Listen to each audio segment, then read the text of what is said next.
Oh, hello, hello. We were waiting for this day. We were waiting for this day. We were building it up.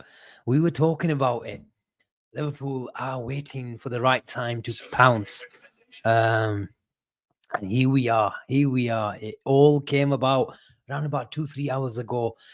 Liverpool are approaching. Approaching. Liverpool are going to get in contact with Newcastle. Was it Liverpool just putting out a few feelers that we're coming, and Newcastle, brace yourselves for a massive, massive approach, and it was always going to come. Whether it materializes to a proper transfer remains to be seen, but the story has developed, and that's why we're here once again after Cheen. I think Cheen just missed the news. Yes, we did. We did. We was talking more about the Diaz and the Kanate interest and a bit of Isak, but he just missed it because I rang him around about 3, 4 o'clock, and for Gene to not to pick up, he must be I don't know where. For Gene not to pick up three missed calls, I thought, where the hell has he gone? And even he realized.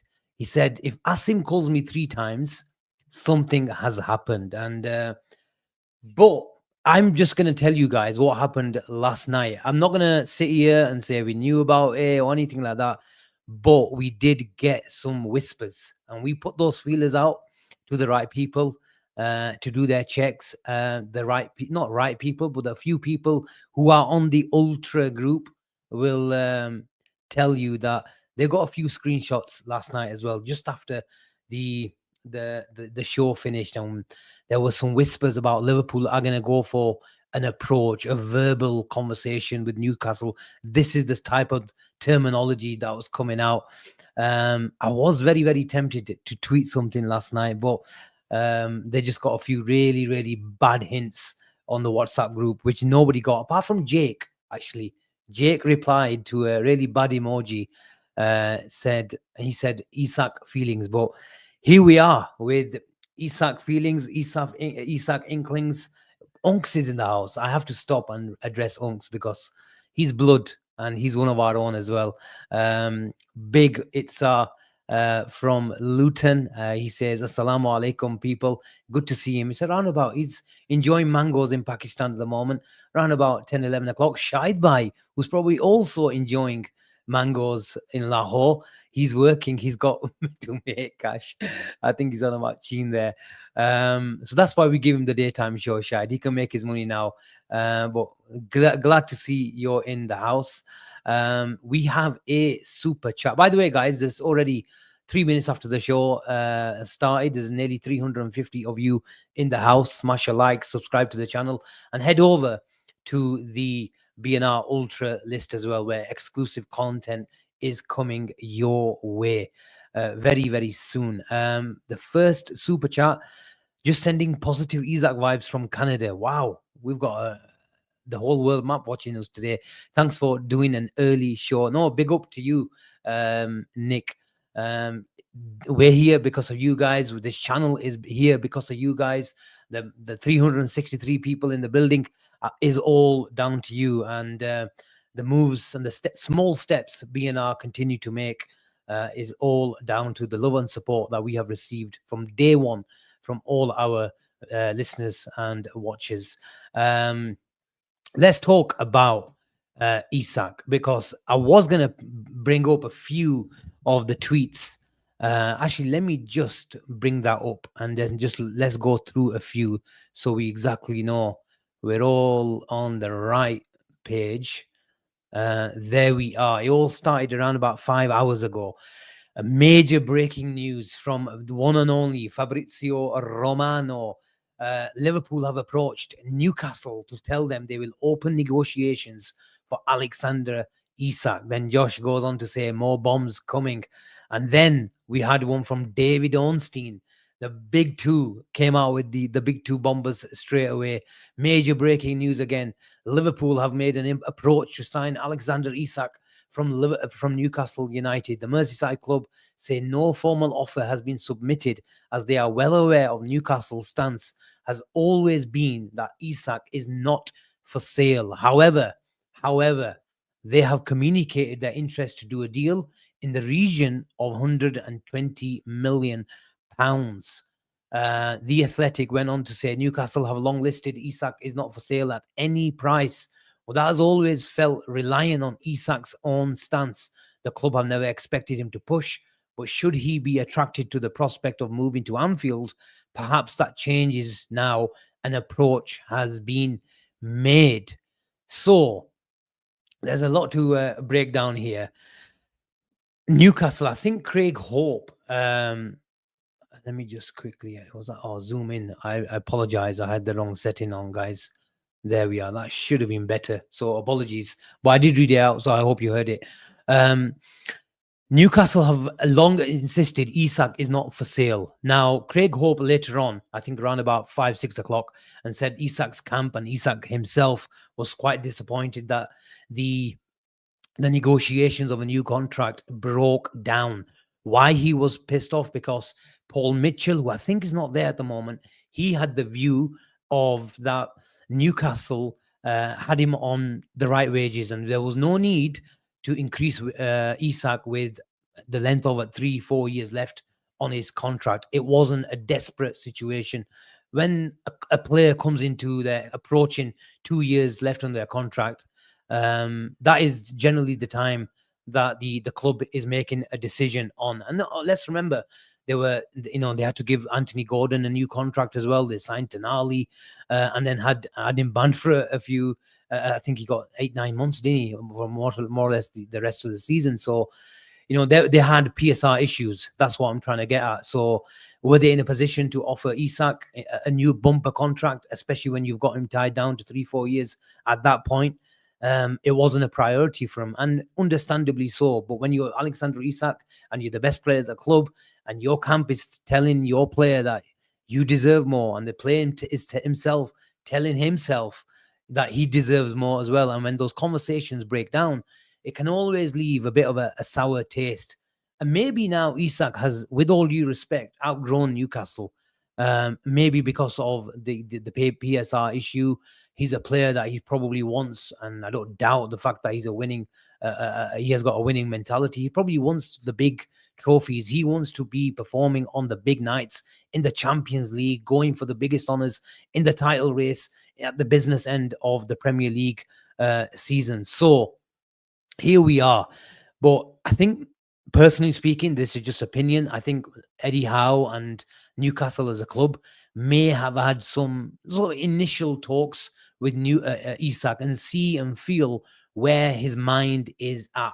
And I think, personally speaking, once Isak has come back to the club, he's probably wanted some clarification on his situation. Because if you're not going to let me leave, which he's probably made that clear to him in a informal or informal discussions, call it what you like. But the fact that Newcastle have got the idea from Isak that he probably doesn't want to sign a new contract, because that will, inhibit him for a big move next year. We can be talking about Newcastle and Isak for this summer all we like. If he doesn't move this summer, whether it's to Liverpool, whether it's to any football club in the world, there is more or less a guarantee Alexander Isak moves next summer. Why? Because Newcastle have to sell. You could argue that, yes, their PSR issue is going to be a really decisive even this summer. But the fact that they've got him on a 3-year contract, they will, probably look at other sellable assets. Maybe an Anthony Gordon. They obviously will rate Alexander Isak higher or more as a player and as a transfer asset more than Anthony Gordon. So you can see why this is their main guy. And PIF obviously is very, very common news that this is their prized asset, and they don't want to sell their prized asset in a transition where they're trying to make Newcastle to go and rub shoulders against the best in Europe. They have made step one. They've got Champions League. Can they consolidate that Champions League status and then go big and attack the big trophies? That is their project. That is their intention. And make no mistake about it, if Saudi Arabia and the PIF owners, the Saudi owners of Newcastle United, if they could spend 300-400 million pound in a summer, if PSR and all the regulations allowed them to do in a similar fashion when Manchester City's owners came in the first 5 years or so, just to fast track the whole project, they would spend it. But the matter of the fact is a lot more difficult with the whole PSR regulations. There's obviously it's not squeaky clean and bulletproof. There are many loopholes, as we've seen in the last few years. The 8-year contracts, even though that's gone now, but people have and clubs like Chelsea have used it. So that is the Newcastle perspective, and they know Isak is guaranteed, more or less, I think, in my opinion, to leave when he's got 2 years left on his contract. They do not want to risk a guy who's worth £100 million even in 2 years and run the risk of a Trent situation, of a Ibu Kanate situation. We don't need to talk about any other situations. We know those situations as Liverpool fans ourselves. So what do? Ideally, what they want to do is bring a replacement in. Who is that replacement? In Hugo Ekitike, they see him as an ideal age profile, player profile, very similar to, we've been calling him the Isak, the BTEC Isak. So he will cost money. We've talked about how Frankfurt will get their money. They're a Champions League club as well. So what Newcastle don't want is sell Isak this summer and have 130, 140 million pounds, whatever the fee may be, in their hand. And the whole world is looking at Newcastle to come approach their club for their number 9. And in this case, it's Frankfurt. All of a sudden, Ekitike is worth 100 million because they know they've got the Isak money. And I believe if Liverpool do the deal for Isak, I think they might have to pay a premium. It might not be a massive premium on the deal. That may well be 130, 140 million pound. But I think they might have to even bite the bullet on the structure of the deal when Newcastle, because they've got Isak on a 3-year contract, and yeah, he might facilitate the move. He might put an official transfer request and all those things to make it slightly easier and maybe drive the price down. But effectively, what might happen is Liverpool might be forced to pay a bigger lump sum as a transfer upfront fee, maybe just to help Newcastle a bit of their PSR issues, cash in the bank, and all that sort of stuff. So I think Liverpool, wherever you look, whether it's the fee or the structure of the payment, it might have to, bite the bullet come this summer.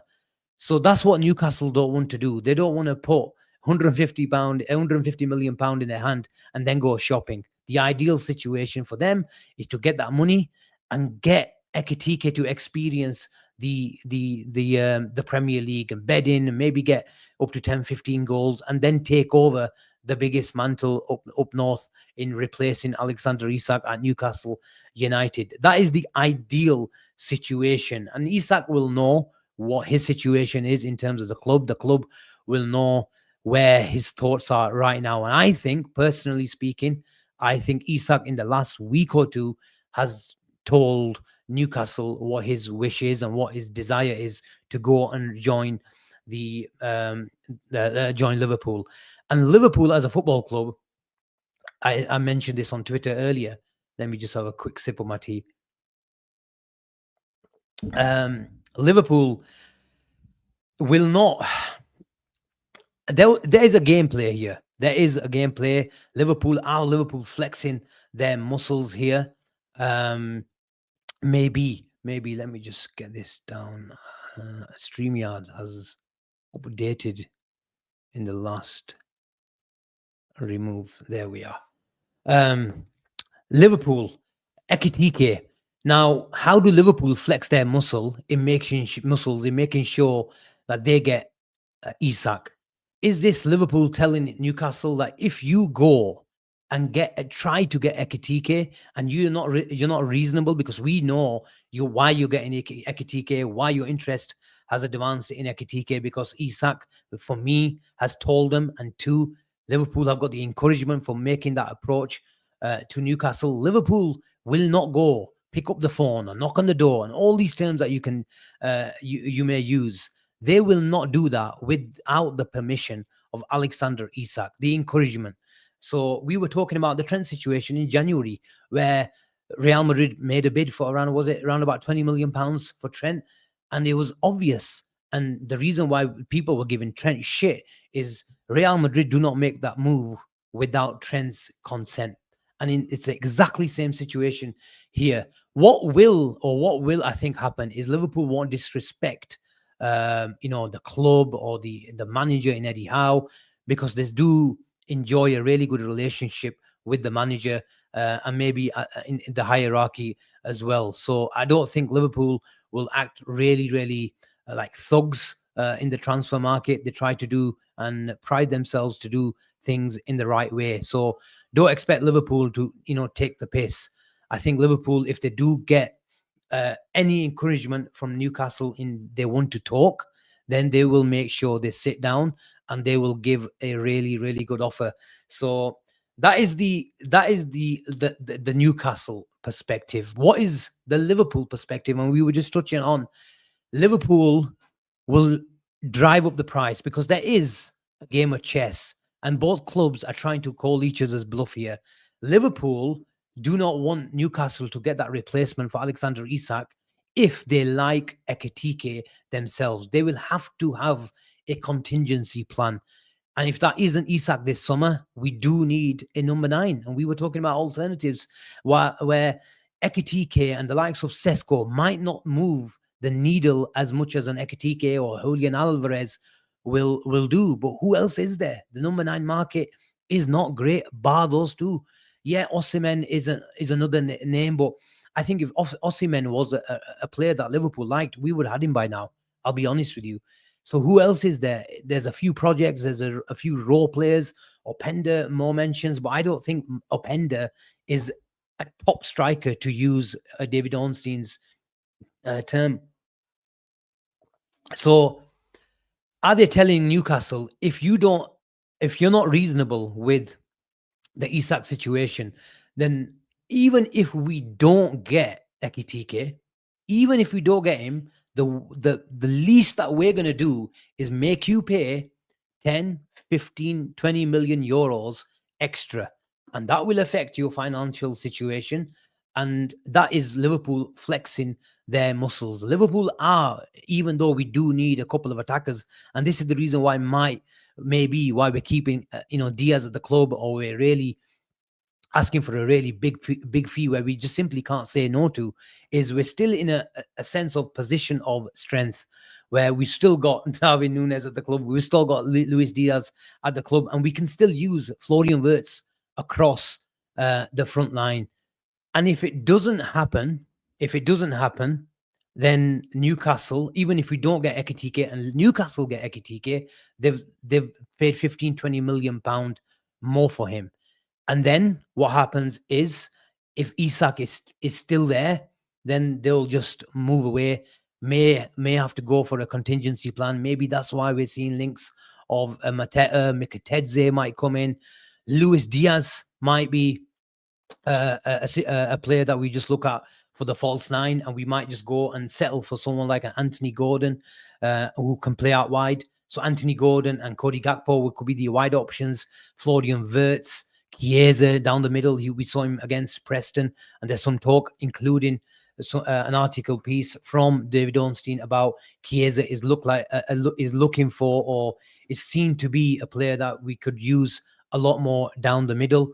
Diaz as a false 9, so we wouldn't have a recognized number 9 at the club, which is worrying. And I say that because I think Darwin Núñez, which will eventually leave the club, but the market is not great, and we still might do some like a low value striker. And what I mean by a low value striker, it maybe Mikatadze falls in that, and Openda maybe falls into that category. Mateta falls into that category where we might have to still spend 30, 40 million pounds, which might seem a lot, but it's nothing compared to 120, 130 million pounds. And I think that extra fee that we might have to pay this summer for Alexander Isak, we'd save that 30, 40 million pounds next summer if we decide to go for Alexander Isak. So we can go get a Mikatadze, but also keep the powder dry for the top striker, maybe in January, maybe in next summer. So I can't see Liverpool being out without a number 9 for 2 summers in a row. That's never going to happen. And some would say it's never going to happen this summer as well. So the priority is a number 9. And Liverpool are going all in. And what's going to be very, very, very interesting is once that offer comes. And in all honesty and its opinion, again, I think the media may be a day or two behind. It could well be, I think it might be reported in the next 24 to 48 hours that Liverpool have made an official approach for Alexander Isak. But I think the story is probably a day or so ahead as to what's been reported. Let's go through another super chat. Ismail, thank you very much for sending this through. You could have asked this without a super chat, but so kind of you, and always supporting the channel. Is there another show tonight? Yes, there's another show tonight. And we've got a special guest tonight. So stay tuned and come back at 10:30. I'm sure you will, Ismail. Gene in the house. Very kind of him to show a bit of support. 652 now in here, Gene, and only 130 likes. That's absolutely ridiculous. Come on, smash the like button. Come on, people. Smash it for Isak. Smash it for BNR. If it isn't for Isak. Thoughts on the Craig Hope tweet? Let's get that up, or even better, if someone can share it. Let me just get that up. 2 seconds, people. Let me go to the Craig Hope. Where is it? Craig Hope. Yeah, that's Ian Doyle, Luke Edwards.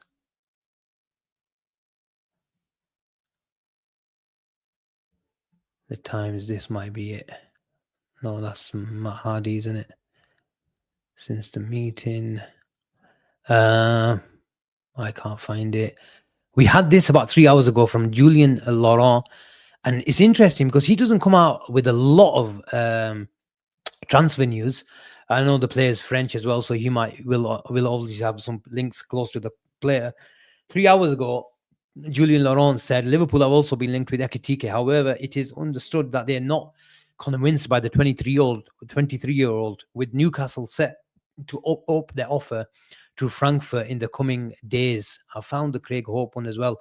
What I would say about the Ekitike is, if you guys remember, about a week or two ago, David Ornstein and also Fabrizio Romano were talking about the Ekitike deal with Newcastle. And I think the links just started then originating. And what they were mentioning on most of their tweets is other clubs are willing to pay more for Ekitike. And that was very, very intriguing. And now it's probably telling, because who are those other clubs who can pay more for Ekitike? And if I think the initial figure was around about £65 million that Newcastle were looking at, which got rejected by Frankfurt. And they kept on stating at the end of their each tweet, whenever they reported reported Ekitike in Newcastle, is other clubs are willing to pay more. Who are those other clubs? Haaland at City, not needed. United can't afford him. Chelsea, João Pedro, not needed, and they've got Liam Delap now as well. Gyökeres, Arsenal. Who else is there? So that is very, very, very intriguing, because were Liverpool always lingering in the background just to keep an eye out on it? Because I believe if Liverpool really want Ekitike, they can just go grab him tomorrow. Let's be honest. But they have to make sure the falling parts, the moving parts, come align with their direction of intentions. And the main man, the priority top striker joins Liverpool Football Club. So let's go to Craig Hope, because in the last hour or so, there has been a bit of a damper on the excitement, because where is it? There we are. Right, this was, as explained last week, this is the previous one from Craig Hope. As explained last week, Alexander Isak's situation at Newcastle is complicated. His motivations could determine what happens next amid Liverpool interest. He was disappointed, this is what we were talking about at the start of the show, that what he thought was the promise of a new contract from previous co-owners was not honoured, and after they left, Paul Mitchell took the view he was already well paid and had 4 years to run talks ended, and there has been no progress since. Newcastle do not want to sell and are likely to offer Isak improved terms. It is not yet known if he wants to sign the deal. Clubs are braced for formal Liverpool offer. If the club are braced for a formal Liverpool offer, that tells me that Isak has given the go ahead and Isak wants to join Liverpool Football Club. I think the biggest and staunch Newcastle fans are not naive enough to think that Liverpool will be bidding and making formal offers to Newcastle and wasting their time. And they've got no encouragement, at least from the player, or even the official nod from them to press ahead with their interest. Craig Hope, another tweet here. Tonight's update, Malaysia. Will Isak Ekitike be here? Who's got the Craig Hope? Can you guys tell me? Because he tweeted around about an hour ago. If you can bring that up, which suggested, I think I'm paraphrasing now as well, but if someone's got the exact one, this is it. James, thank you so much. Newcastle will know more in the next 24 hours on the likelihood of signing Hugo Ekitike from Frankfurt. As it stands, confidence is fading on a deal being done. You have to say that even the most positive Isak and Liverpool fans would say, if the confidence is fading for Newcastle to sign Ekitike, Liverpool won't be signing Ekitike and Isak. Let's get that out of your head. Newcastle fans were talking about Ekitike and Isak last night. We might play 4-4-2 and this and that. And I was trying to remain respectful, but I did tell them that get it out of your head. Hugo Ekitike and Isak are not playing together as a profile of players, and in terms of your financial situation. You're not bringing Hugo Ekitike to make sure he plays with Alexander Isak. Some fans were suggesting he's going to play on the left-hand side and all that sort of nonsense. It's not going to happen. I can see him maybe playing a sporting act role, but how do you spend 80, 90, 100 million pounds on a player and then tell him you're coming in to support the main man? I just cannot see it. It doesn't make business sense, and it doesn't make any sense. Just to sum it up, Shush says, who the fuck is Craig Hope? He is fairly reliable, I'd say. He is always reporting on Newcastle as well. I think in previous deals as well, I think he was quite prominent when it came to the the Gordon deal last year as well. So he is well known, and he does definitely have some connections up north. Tier one for Newcastle, according to Timothy, because he's got a H on there. Let's go through some of your comments before we carry on. If you've got any questions, guys, fire them across. I'm here just for a quick update. We're back tonight as well, so don't want to waste too much of your time just now.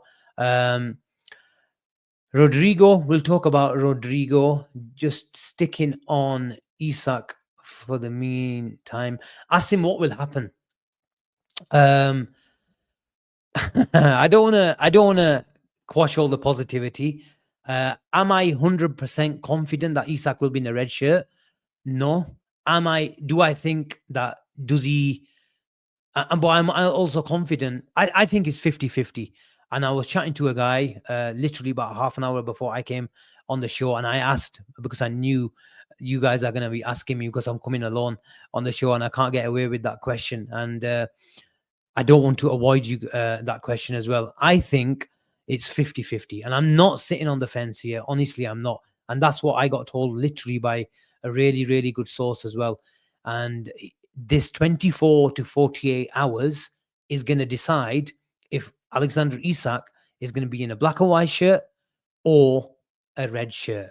And I think maybe he might need to not put a public transfer request, but I think whether it comes out through his agent or his representatives, because a transfer request, if Newcastle have got no hope, then they will let that news leak out, because they have to win the PR war at the moment. And I got told as well that this news today about Liverpool have approached Alexander Isak, Newcastle, in an informal way, or call it what you like, whether it's through a call or an email and stuff like that. A really, really good Liverpool source. I wish I could tell you. I'll read you the exact message. Let me just go to this one because I don't want to, even though I can't tell you who it is. There we are. Apparently, Newcastle put it out, so that suggests they won't want to say they want. Oh, okay. Suggests they want to say he's not for sale. Get a win over Liverpool that way. 120 million reported, not enough. Anyway, he finished the message anyway on a separate message. So I thought I was going into another message, but it was just a finished. He just finished the previous message. So that is, and I'm telling you now, that is tier one news. So apparently Newcastle have let this out. Newcastle have let this out and said, and they want to put the narrative out that we're being strong, we're acting like a big club, we fended off Liverpool. And to be honest with you, you expect that, don't you? There's their prize asset. They don't want to lose their prize asset if they're trying to convince all their fan base that, you know, we're going to progress. Really, we're going to go big on this project. So that is an opinion of someone I speak to on a regular basis, that Newcastle put this out because they want to make sure that they win the PR war. But we saw something similar, didn't we, with Wirtz and Bayern Munich, and where all the narrative was that these guys are going to come out and they're going to convince the player to stay in Germany because that's what Bayern Munich are, institution that they can convince their, especially young German players, to come and play for the mighty Bayern Munich. So that is the similar the comparisons that I'm making with the Florian Wirtz situation. And then as the narrative changed slowly but surely, and that is a bit similar to what the Newcastle journalists are coming out with as well. If you compared it to how they were like a month ago, where even 150 million and 200 million would not be enough, and this guy is absolutely indispensable, Liverpool shouldn't even bother. But now, slowly but surely, those same journalists are saying Newcastle are relying more maybe their wishes are relying upon the wishes of the player, maybe, or embrace yourselves. And this is the sort of terminology and language they are using now. Brace yourselves for a 130 million pound offer. And when that 130 million pound offer hits the table, it's a completely different situation. And the moment you reject that, then the player will say, okay, fine, I'll stay another year maybe, but what are you going to do for the next 12 months? I can protect myself and to get that move away and demand a release clause of 100 million pounds, but I also want a bigger offer. And maybe that's where the situation, I think, the next 3-4 days will lead to, where maybe it's up to the player in how hard he pushes for the move. And it doesn't have to be publicly. I think in privately, if the conversations that Isak has with Newcastle, then it may depend on that. But the problem Liverpool have is Alexander Isak is tied to Newcastle for 3 years. And let's make no mistake about it, these guys are in some sort of PSR situation, maybe not as desperate as last season, but they've got strong owners. And maybe if it's PIF led, and they just give the demands to the club hierarchy that no matter what you do, do not let go of Alexander Isak, and maybe then Liverpool will have to walk away. Asim, check DM. Leave what you tell me, man. I've not got any DM, by the way, and there's about 60 odd to go through. Ash, big up Ash. Thank you so much for sending this through. Big up Asim. Hope you're well. What do you think is Liverpool's cut off for Isak price wise? Do you think Newcastle got the balls just to say no? I think the cut off. I think Liverpool will be prepared to go up to anywhere between 130 and 140 million pounds. I really believe that. because there was a tweet. I think this is Darren Powell, the guy who looks after or reports on numbers. I'm not too big on numbers, but he said Liverpool are in a position, even after Florian Wirtz and Isak coming to Liverpool, they are in a position to spend £200 million more on the situation. So there's no shortage of money. And the cynics will say, "Oh, Liverpool have never spent that money before." Yes, true, but we hardly spent any money last year. We got the keeper a year before. We spent 10 million on Chiesa. Yes, I give you the fact that we did some big contracts in in Salah and Van Dijk, but the numbers don't lie that we could spend another 200 million, and that's without even letting go of Darwin Nunes. Harvey Elliott might be surplus to requirements in about a week or two, so we've got sellable assets to recoup around about 100 to 150 million pounds. But even if we don't, we can spend that money. Let me just check what he's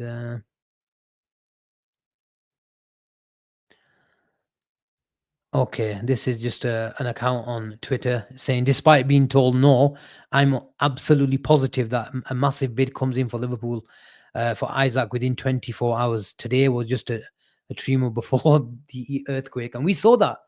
We saw that big tweet from Biospace on the Florian Wirtz situation, and people called him a troll. And to be fair, yeah, I don't know the history of that account, but what he said about the Florian Wirtz situation and how the institution of Bayern Munich is dropping their guard, letting their guard down, and the dominoes fell piece by piece, and the narrative was changing. And then you got the acceptance that maybe they got the acceptance of Man City walking away. You got the acceptance of Bayern Munich saying, "Look, we cannot do the deal because Liverpool have got the money."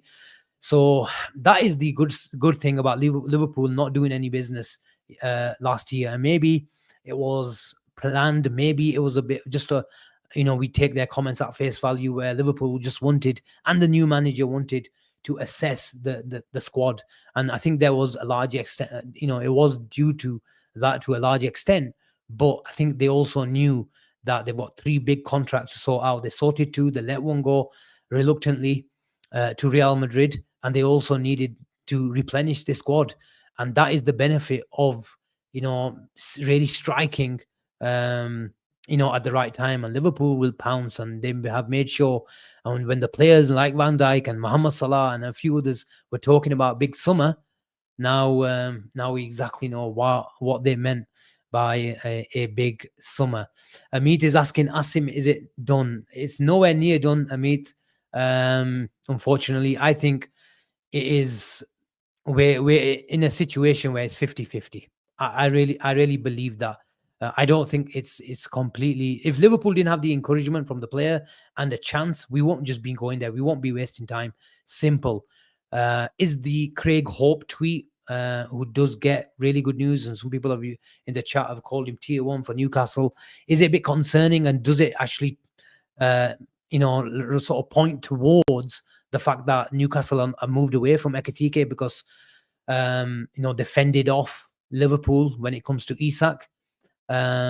Maybe, maybe on a Newcastle perspective, they also want Liverpool to go for Ekitike, and they know, look, they are going to come for Isak, but wait in the driving seat. Why? Because he's got 3 years left on his contract, and even if he kicks up a fuss, we're strong enough and ruthless enough to, just put up with that, and then tell the player when the window closes to put your head down and work hard for the next 12 months, and you might get your big move in the next 12 months.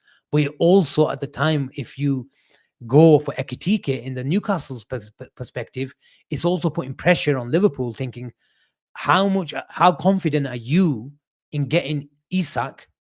Because if you're confident, don't bid for Ekitike. We'll take him and we'll sell Isak in 12 months' time in an ideal situation. But what Liverpool probably don't want to do is lose out on Isak and then lose out on Ekitike as well. So it's the chess game that is going on, and I'm sure we'll keep on talking about this story as it develops over the next 2-3 days. But the critical thing right now is the next 24 to 48 hours. Wherever the next step is, I think wins. in the perfect football term, next goal wins. I think whoever gets the next step in news wins this deal. Is that critical? That's where we're at. We're at a junction, and wherever that cause, I think that team is laughing when it comes to Alexander Isak or Hugo Ekitike. Okay, people, I just planned to come for around about 20 minutes or so. It always goes over because you guys are so supportive and so engaging. I don't like to ignore questions as well. I'm just going to quickly check if you've missed out on any super chats. No, we haven't. We are back at 10:30. We've got a special guest, so make sure you join us for that. And then we'll catch you on the next one. There's no clues as to what we are talking about at 10:30. Whether it's the story develops in the next 2 hours or so, it doesn't really matter. We'll still be talking about Alexander Isak, Hugo Ekitike, Liverpool, and Newcastle. So until 10:30, have a nice evening, and we'll see you soon. Take care, and bye for now.